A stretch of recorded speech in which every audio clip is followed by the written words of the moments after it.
Welcome back. It's a popular beauty and wellness trend that is exploding on social media. Yeah, some think that taking collagen supplements can improve their skin's elasticity, also their hair and nail health.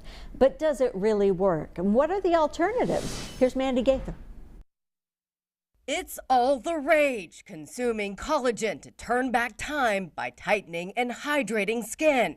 But is it worth the hype? Some studies have shown significant benefits from using collagen supplements, but the evidence is very mixed. Registered dietitian Julia Zumpano with Cleveland Clinic says consuming collagen through a powder, pill, liquid, or gummy will provide you amino acids and proteins of which collagen is composed. But she says it's still unclear whether supplements directly boost the body's collagen production. So really what we're trying to emphasize is more lifestyle habits. Zumpano says you can improve your skin naturally by avoiding smoking, limiting UV light exposure, and having a healthy, well-balanced diet rich in protein. So amino acids combined with vitamin C, zinc, and copper are all needed in the process of making collagen. So the combination of all those nutrients together really produces collagen. Zumpano says some foods to consider for collagen include vitamin C rich items like oranges, strawberries, bell peppers, and broccoli.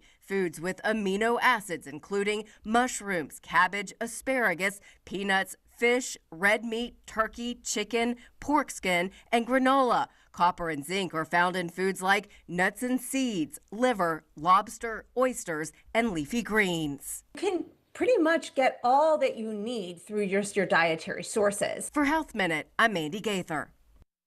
Dietitians say if you feel a collagen supplement is helping you meet your protein and amino acid needs, there's no harm in taking it.